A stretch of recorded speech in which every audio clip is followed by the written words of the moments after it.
Alright, what's up guys? My name is Zack, and for the last week I've been driving the 2025 Volvo EX90 Ultra. Below me are two electric motors powering this all-electric three-row from Volvo. Now, I am super excited to be making this video because I've spent the last week using this as my own vehicle, and I do have some thoughts. I think overall it's very good. There are some small things that aren't so good, so let's get into it here today. But if you would like to submit your own vehicle and have it reviewed here on the channel, you can head on over to my website, zackpradel.com/submit. It's a quick and easy submission form. It takes under a minute to fill out, and I come out to you. And if you'd like to see all my videos weeks or sometimes months in advance, you can head on over to my Patreon for only $5 a month. But let's get back to that all-electric drivetrain. Well, this is the first time that Volvo has done this for essentially the XC90. This is the electric version of the XC90, and we reviewed the new XC90 earlier this year. I absolutely love that vehicle. And so this is the electric version. They actually changed quite a bit more than what you might think. The EPA estimated range is about 300 miles, and I found that to be pretty true. I've been driving this quite a bit. However, this is the Ultra, meaning it makes 500 horsepower out of those two electric motors, where the basic EX90 only makes 402. So this thing is an absolute rocket ship in a straight line. It is very smooth and it is very quiet. That's the biggest thing, is that this actually still drives and feels like the XC90. And that might not be a surprise, but honestly, when you're completely redesigning the drivetrain of a car, it's very hard to get it to match something completely different. So they've made this feel and drive like the XC90s that I've come to know and love, with completely different and new technology. That is not an easy thing to do, and I'm very happy to see it. This is a better XC90 experience. It's faster, it's quieter. I like the steering. The steering input is a lot more confident, and I would say a little bit better than the XC90 that I had this year. Ride quality is great. Visibility is good. Overall, the driving portion of this car is fantastic. With that stuff out of the way, let's talk about the interior. Well, in front of me, I do have a little digital gauge cluster. This is big news because I recently drove the EX30 over the summer, and that didn't have a gauge cluster, and that was pretty annoying. So they've remedied that here for the 90, and I like to see that they're improving. On the steering wheel on the left, we do have our adaptive cruise control settings. Really love to see this. And off to the right, we have skip track, volume, and voice commands. Off to the left, we do have a climate vent, but that's it. And moving out of the door, we have our Bowers & Wilkins speaker, latch get in and out, and then our window switches. The window switches are only for the front windows, and then you hit this button down here, and then it operates the rear windows. So they've simplified this. Moving into the center, we get another Bowers & Wilkins speaker up at the top. It is a incredible sound system. I love it in the XC90 and the EX90. It's just wonderful. It'll rattle your fillings. I am on record as saying this is the best sound system in the auto industry, and I stand behind that. But then we get our giant infotainment, climate control, spaceship, iPad thing. It runs everything. We do have Google integrated as well as Apple CarPlay. GM could certainly take notes from Volvo on this front. We have car status, quick controls. Everything is ran through the screen. And honestly, I'm starting to get more used to these in cars. It bothers me less and less. And the climate controls haven't been laggy, which is certainly nice to see. So overall, it's fine. Do I love it? No. But is it the worst thing to ever happen on planet Earth? Far from it. We do get a backup camera as well as a 360 camera. That has actually been extremely helpful during my week with the vehicle. And although there is a hazard switch on the screen, which I thought was a little bit unsafe, there is a physical one up over your shoulder, so no worries there. Then we do have two USB-Cs and a cubby down below, and moving up, we do have a wireless charger that will also wirelessly charge the key fob. Very nice to see that. We have our volume, play, and pause button. I really like this texture inside of the button. I think it's really, really cool. And then we have cup holders. We'll do a big freaking bottle test. It fails. Pretty much all Volvos do. Wah, wah, wah. And then we have a center console and the seats. The seats have been very comfortable. They are heated. Interestingly enough, not ventilated, but they are massaging. So love to see that. You have several different massage modes with different intensities that you can set.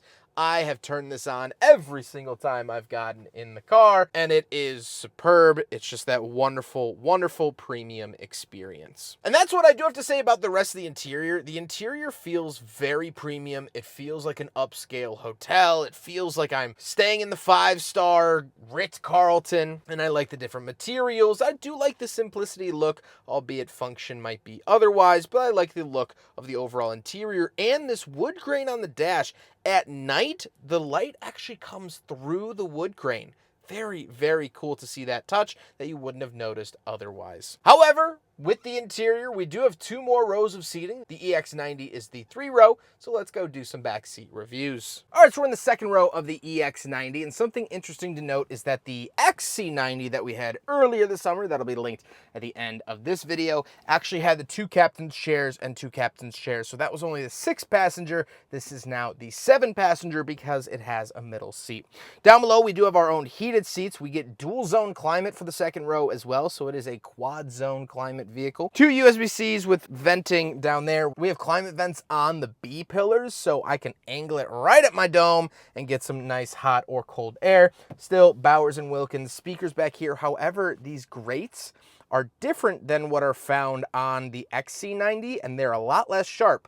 So again, Volvo improving their designs. Let's hop into the 3rd row and see how it is from back there. As you can tell, this is a 3-row in name only. I can't even fit my feet down into here. This does feel a little bit more cramped than the XC90. Marginally, the 3rd row of the XC90 wasn't great either, but it does feel a little bit more cramped, I assume, because of the battery pack and things like that. So they've managed to maintain the driving feel, but they did lose a little bit of interior space while switching to EV. I do have my own vents back here, not often found in the 3rd row. We have lights up here and tiny, tiny little cup holders that would maybe fit a Red Bull can, but that's about it. If you have kids, you know, kids are going to be able to fit in the 3rd row easily.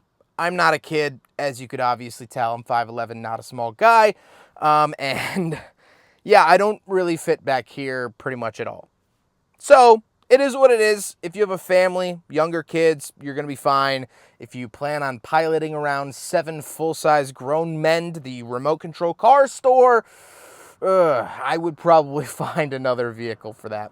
Let's hop into the back. We'll take a quick look at the trunk and the little frunk, and then we'll talk about the looks. All right, around the back of the EX90, and in order to open it, you have to come down here and hit the button. The key fob, which let me show you. This is the key that Volvo gives you. So it does have a little fob here. This is basically so it can detect you walking up to the vehicle, and then you get a little key card, kind of like a Tesla, in order to open up other things. That means that I don't have a way to open up the trunk from a key fob. Now you can use your phone, but not the key fob. So coming down here and hitting the button, I do think this is a little low for the button, especially if you have a bad back. That's not going to be comfortable to reach down and hit.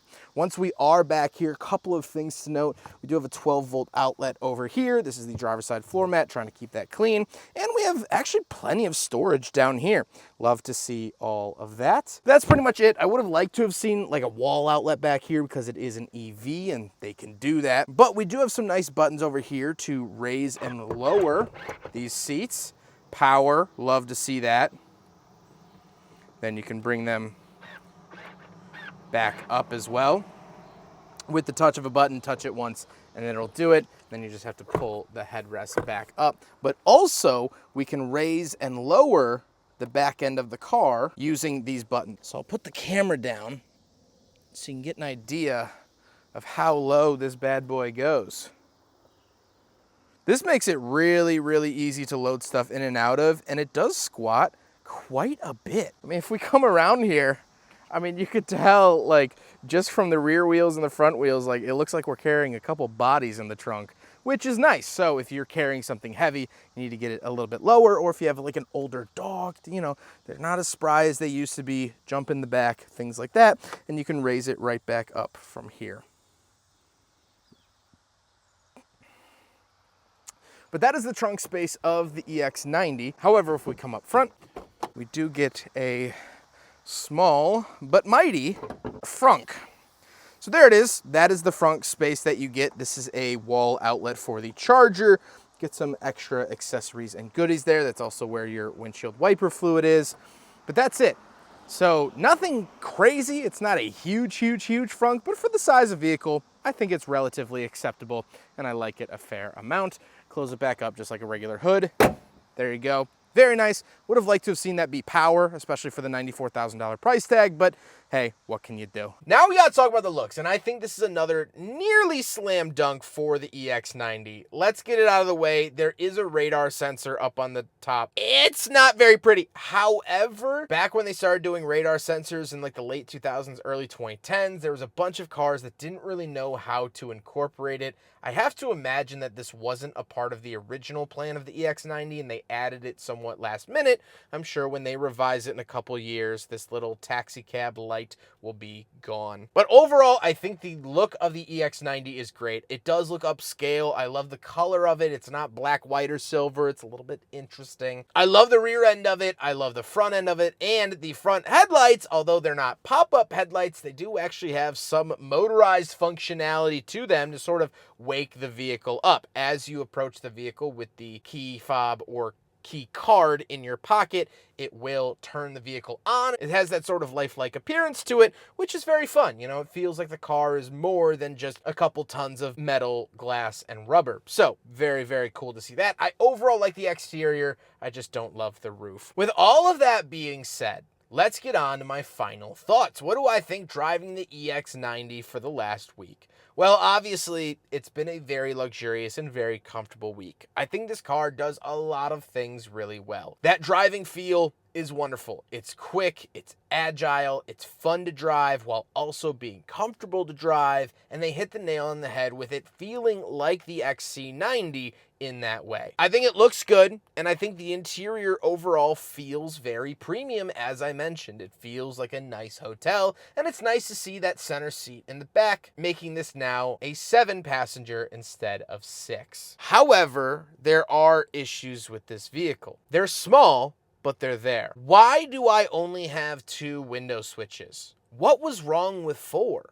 Here it is in the XC90. The 2025.5 XC90 had 4 window switches. I think this looks good. I think it works really well. Now I've added the complexity of a secondary button just to roll down the back windows. In my time with it, this wasn't annoying at all, and it worked well. However, I could see if you're a parent with kids that don't know how to roll down their windows, if you have a pet in the back, up and down, up and down, up and down, this could get kind of tiresome when it didn't really need to be. The key fob is a little bit annoying. You get this like key card. The idea here is that you would pair the car to your phone and you could use your phone as your key, which is cool, and when it works, it's great. But if you have to give someone your car, you give the kid your car, whatever it might be, using the key card and key fob, it's just awkward and weird, and again, an issue that didn't need to be there, but now is. This car is very software driven. It's very techy. It's very modern, it's very hip. And so when you want to be on that cutting edge, there's going to be some teething issues. And I think Volvo's going to work on it. Actually, I know that they're working on it. And that next year, the 2026, is going to be a better product. But you can't run a marathon without taking a couple steps at the beginning. And that's what this car feels like. This feels like a great launch of the EX90, but now let's start fine-tuning it. Let's see what works, let's see what doesn't, and start to fix it. And I think Volvo is going to fix it as time goes on. They're very good at listening to their customers, so it's a great start. I do like the EX90, and I'm excited to see where Volvo takes it. I hope you guys enjoyed the video. Huge thank you to Drive Shop for facilitating the cleaning and delivery of this vehicle. Huge thank you to Volvo for loaning me the vehicle. And of course, the Midwest Automotive Media Association. But I hope you guys enjoyed the video. Don't forget to rate the video, comment on the video, and subscribe if you really liked it. Take care, guys.